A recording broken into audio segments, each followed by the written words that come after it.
Olá, caros telespectadores! Sejam bem-vindos à primeira edição da SEAP News.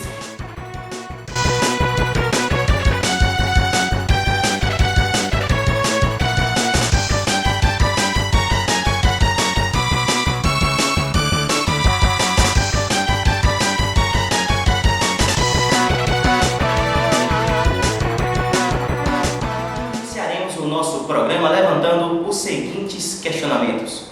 Como os valores são construídos pelos indivíduos ao longo do tempo? Como se dá o desenvolvimento moral de cada um desde seu nascimento até a fase adulta? Para entender como ocorre este processo, vamos abordar o desenvolvimento moral segundo Jean Piaget. O senso comum já reconhece a existência de uma crise de valores na sociedade pós-moderna, e esta crença é reforçada nos estudos trazidos por diversos teóricos sobre este assunto. Há uma percepção unânime desta crise ao nos depararmos com a sensação de instabilidade e insegurança que emergem dos problemas sociais, econômicos e culturais vividos na contemporaneidade. No entanto, este discurso sobre a crise de valores se repete a cada nova etapa da nossa história, e o que se vê repetidamente é cada geração anunciando uma redução nos padrões morais da geração seguinte, dando a entender, portanto, que vivemos eternamente numa crise de valores. O biólogo Jean Piaget, conhecido por dedicar-se ao estudo da inteligência nos seres humanos, nos fornece grandes contribuições no entendimento do desenvolvimento da moral no indivíduo. Opondo-se à concepção empirista que defendia que o desenvolvimento moral era o resultado da interiorização de valores e regras sociais exteriores ao indivíduo, Piaget acreditava que o desenvolvimento moral é um processo de construção que ocorre no interior do indivíduo. De acordo com seus postulados, a moral desenvolve-se na criança gradualmente, em diferentes fases que sucedem e diferenciam-se a partir da relação que a criança tem com os valores e regras que são impostas. Por outro lado, tais fases não se tratam de estágios, já que independem da idade do indivíduo e muitas vezes se sobrepõem. Piaget caracteriza o desenvolvimento da moral do indivíduo em 4 fases: a anomia, heteronomia, socionomia e autonomia. Acompanhe a matéria realizada pela nossa redação. Nos primeiros anos de vida, a criança age meramente por prazer. Neste período, ela vivencia a fase da anomia, onde sua conduta é determinada a partir das suas necessidades primárias. Chora quando está com fome, faz birra quando alguém contraria sua vontade. É o período em que a criança vivencia o egocentrismo e nega ou ignora as regras que lhe são apresentadas, pois para ela a vontade do outro vem depois da sua. Com o tempo, a criança vai gradativamente percebendo as regras do mundo e a necessidade de cumpri-las.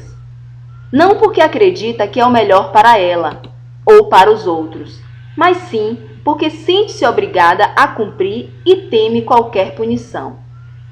Neste momento, ela encontra-se na fase da moralidade heterônoma, onde suas atitudes são direcionadas em função daquele que manda, daquele que impõe as normas de conduta. Enquanto que, no estágio da heteronomia, o indivíduo está preso às regras dos pais, aos valores dos pais, de um adulto, de um referencial. Na verdade, ele cumpre os valores, de um referencial para que não seja punido, na verdade. Então, não é algo que já está construído nesse indivíduo. É algo, na verdade, que ele está agindo porque tem que ser assim, porque os outros dizem que tem que ser assim. E ele ainda não internalizou por que ele tem que agir de uma forma muito compreendendo mesmo o sentido daquele valor. Então, quando ele chega justamente na socionomia, o que muda, na verdade, é o foco. Antes de chegar à autonomia, que é considerada a etapa mais elevada do comportamento moral, o indivíduo comumente vivencia um período no qual chamamos de socionomia. Neste momento, que quase sempre coincide com a adolescência, os critérios morais vão se estabelecendo a partir das suas relações sociais. É a fase da moralidade socionômica, na qual as ações do sujeito buscam a aceitação e evita a reprovação do grupo em que está inserido. Nesse período, por exemplo, a gente percebe a presença muito grande de grupos que se formam, né? Os grupinhos das patricinhas, o grupinho dos nerds, por exemplo, dos roqueiros, dos surfistas. E o mais engraçado que a gente percebe também, curioso nesses grupos, é que eles têm até uma linguagem própria. Uma linguagem que é tão específica, tão própria deles, que somente eles se entendem. O termo socionomia vem do latim socius, que quer dizer companheiro, colega, grupo social, e do grego nomos, que significa normas, lei. Nesta etapa, a criança vai interiorizando as noções de responsabilidade, justiça, obrigação e respeito. O indivíduo age buscando seguir os valores do seu grupo e acredita ser melhor não fazer aos outros o que não gostaria que fizessem a ele. Porque, na verdade, esse indivíduo, ele passa a regular os seus valores a partir de um grupo. Então, já deixa de ser os pais, o professor, aquele referencial que pode ser um adulto, e passa a ser, na verdade, o grupo que ele tem afinidade. Né? Nesse momento, por isso que a gente tem a questão, os grupos do bairro, né? A galera do bairro, a galerinha da escola, né? Que são aqueles que têm uma afinidade maior por conta de alguma questão, né? Que envolve a todos.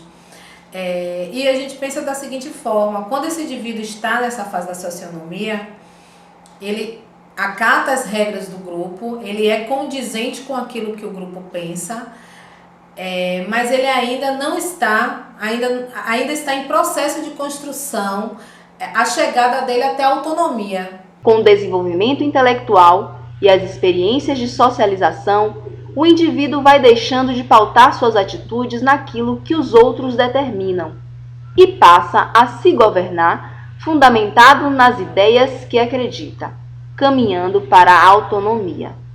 Nesta fase, seus valores e princípios são construídos a partir daquilo que o sujeito considera válido para si mesmo ou para o outro.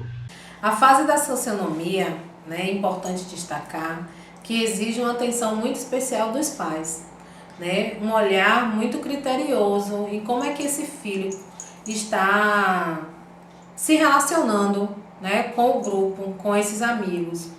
Porque é um momento que a gente precisa prestar atenção que o indivíduo ele pode estar muito mais vulnerável a aceitar, né, a realizar determinadas condutas somente para ser aceito mesmo nesse grupo. Por exemplo, um grupo que usa drogas de uma forma muito natural e ele está ali naquele meio. Quando esse indivíduo ele nega, por exemplo, está utilizando essa droga, ele vai de encontro ao seu grupo. Então, muitas vezes ele é taxado como idiota, como bobo, né, como diversos adjetivos pejorativos mesmo são dados no grupo. E por conta disso, o que é que ele faz muitas vezes? Ele volta atrás e ele aceita, justamente para não ocupar esse espaço, para não ocupar esse lugar no grupo e ser até excluído do grupo. Então é preciso ter, como eu disse antes, é preciso ter uma atenção dos pais muito grande nesse processo, nesse momento, para que esse indivíduo ele não procure assim, ter atos, né, que vão de encontro mesmo aos valores dos pais, aos valores da família e que mais tarde lhe tragam consequências que sejam drásticas para a sua vida.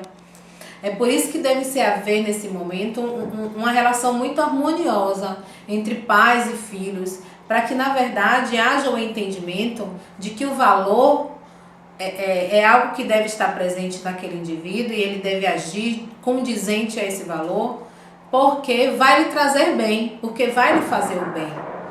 Obrigada pela sua audiência e até a próxima edição do nosso CEAP News. Até logo!